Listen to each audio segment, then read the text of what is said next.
Hello, and welcome to the 32nd Annual New Orleans Film Festival. We're delighted to have you join us for 2 weeks of independent film, panel discussions, and keynote addresses like the one you're about to hear. My name is Clint Bowie. I'm the artistic director at the New Orleans Film Society, and I'm zooming in from my home in the Upper Ninth Ward of New Orleans, a place known by indigenous tribes as Bulbancha, meaning the land of other voices. It is my true honor and treat to be introducing today's keynote speaker, Sonya Childress. Sonya has been a true friend of the festival for years now, having served as a mentor in our Emerging Voices program for Louisiana-based filmmakers of color, a juror for our South Pitch program, a speaker on a panel about impact producing, a facilitator for Firelight Media's documentary lab retreat, which was held twice in conjunction with the New Orleans Film Festival, and most recently as a moderator for a panel discussion hosted last year on the aesthetics of care on screen, using Loida Limbaugh's Through the Night as a focal point. Anyone working within the field of nonfiction today has certainly encountered Sonya and her work. For over 2 decades, she has leveraged the power of film to support social justice movements and narrative change. She is a sought-after strategist, speaker, and writer on cultural strategy and impact production.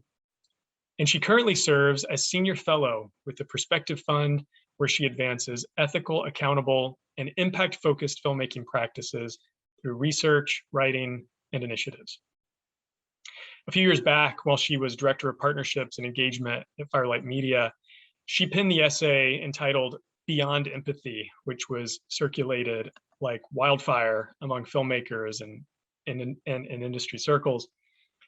It was actually used internally here at the New Orleans Film Festival among our programming team. And I know quite a few film instructors who continue to use it as a teaching tool today. Then last year, she penned another essay entitled A Reckoning, which she wrote while at the Perspective Fund.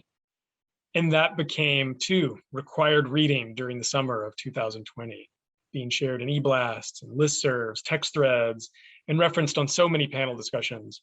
The essay spoke to the movement for Black Lives, the COVID-19 pandemic, and the urgent need for change within the nonfiction landscape. Sonya is truly nothing short of the guiding light within the documentary field, its voice of reason and its conscience. And we are so thrilled to have her join us this year to deliver the keynote address for the New Orleans Film Festival. It is with such great anticipation and deep, deep respect that I turn it over to you, Sonya. Hello, everyone. This is Sonia Childress, and I'm joining you all from the ancestral land of the Tongva people in Southern California, Long Beach. And, what a pleasure it was to be asked by the New Orleans Film Festival team, Clint and Zanishay. I love the staff at the New Orleans Film Festival. I love the festival. I love the community that's been built around this beautiful festival in a beautiful city. I wish I was there with you in person. I wish I was there more than you know, more than you probably are comfortable with. I really wish I was there. But I'm also really excited to follow Garrett Bradley, who shared a few words before last year's festival. And I recently rewatched her talk, and there were a few things that she said. Is one thing in particular that really stuck with me and has been sitting with me for a while. She ended her talk with this really quiet statement, and she said, filmmaking is a young medium, and it's too soon to have standards and traditions.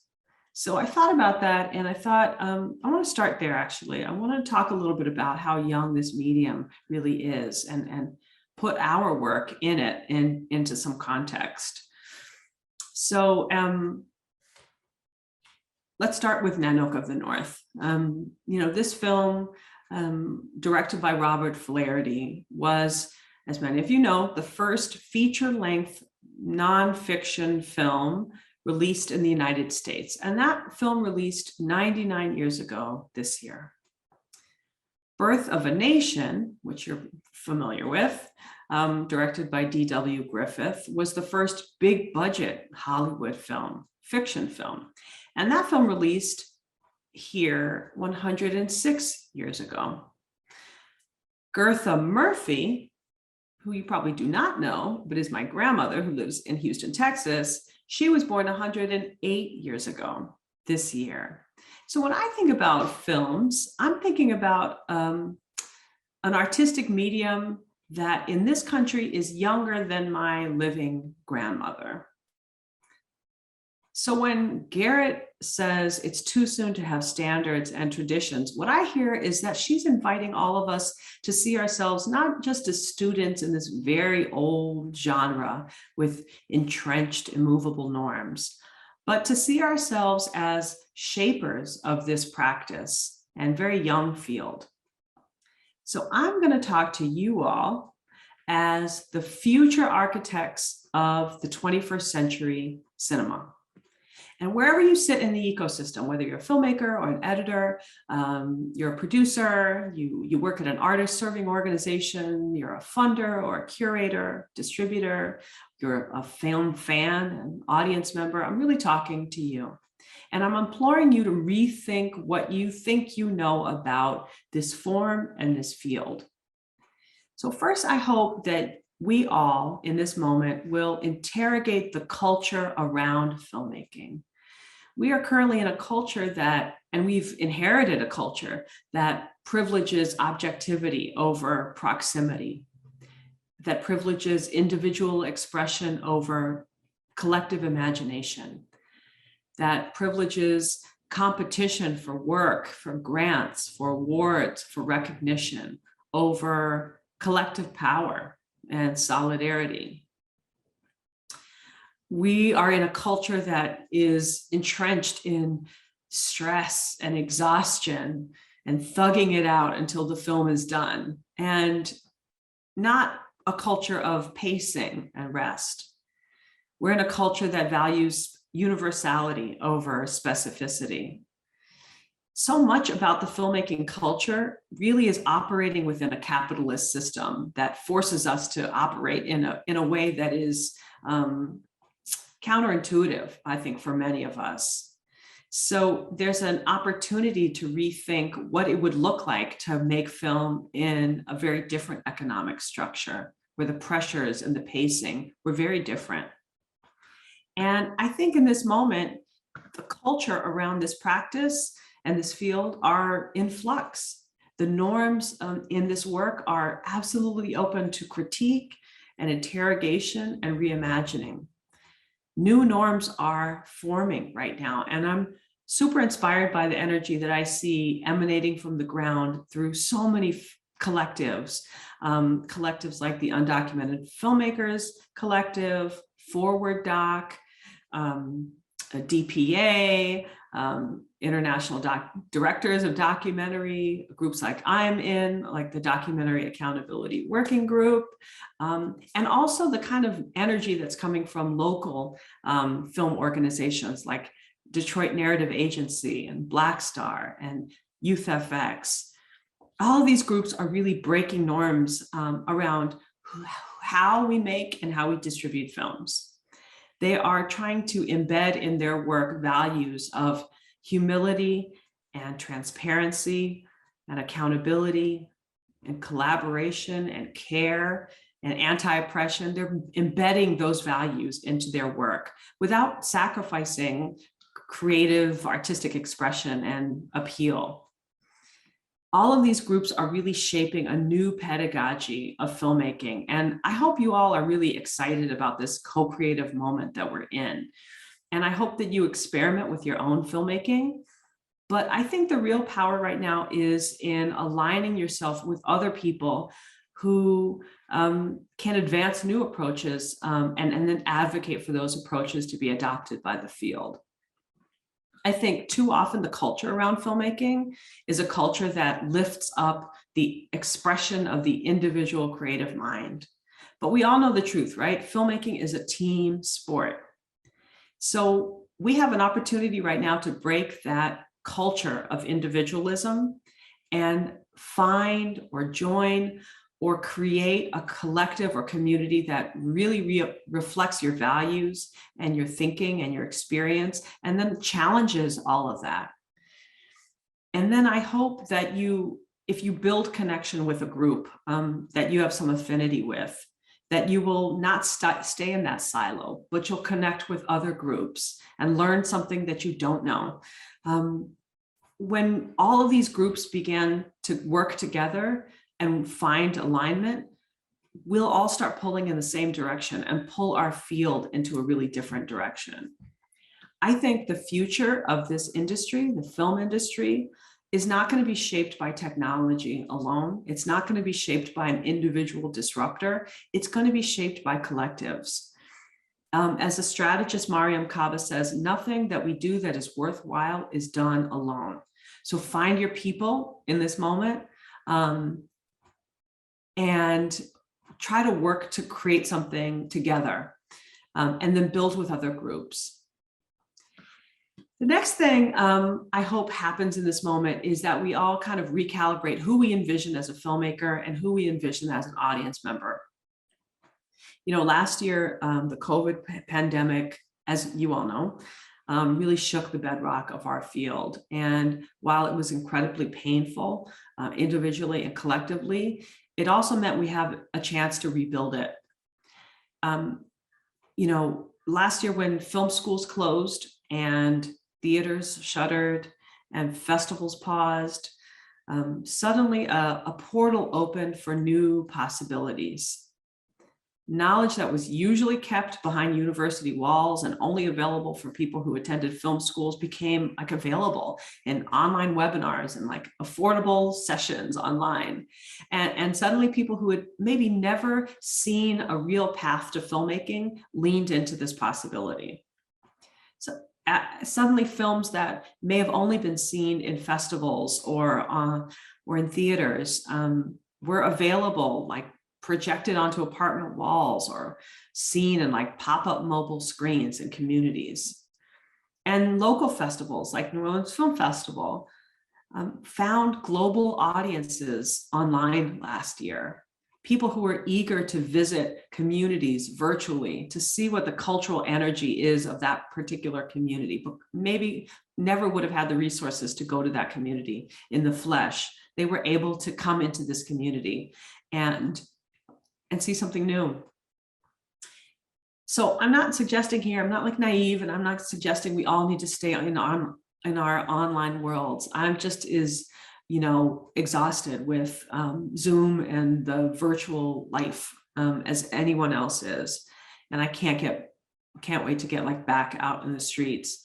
But I'm just reminding us of a moment 18 months ago when everything broke and new solutions emerged. I think we're still in that moment, and we're in a moment of transformation and reimagining. And that includes reimagining who we think can make a film and who we think can watch a film. It's time still to examine and re-examine our definitions and invite other people into this beautiful community and do it differently, do all of it differently. The last thing I want to share, or I want us to think about, is how we might reimagine the role that film plays in our communities and in our lives personally and in society. For those of you who are filmmakers or directors in particular, you already know that film is an incredible canvas for your own creative expression, to project your inner longings and your questions and your experiences, right? So it's an incredibly cathartic and beautiful palette. But for audiences, cinema is also a really powerful pathway to healing. It can be a powerful place where connection happens, where our experiences are validated, where we see understanding, where we get fired up to take action. And over the last century, many filmmakers understood the power that they were working with, and they used film, they used cinema as a sword to fight for human rights, to animate justice movements, right? But we also know that film is not just a sword, it can be a balm. Film can heal those whose histories have been erased, whose stories have only been told through the prism of trauma or victimhood or in one-dimensionality. So I hope you all as creatives can reimagine what your work can do in this moment of global transformation, and imagine how your storytelling can write a new future for all of us. A century ago, what we inherited, men like Robert Flaherty and D.W. Griffith, they as creatives dug into their own imaginations. And what they manifested were narratives of hierarchy, eugenical hierarchy, gendered hierarchy, racial hierarchy, narratives of fear, narratives of fascination with this mythical primitive and this mythical Black savage. All of these harmful, horrible, simple-ass narratives, unfortunately, etched themselves into the DNA of our form and our industry 100 years ago. And we see the manifestations of that work show up still today.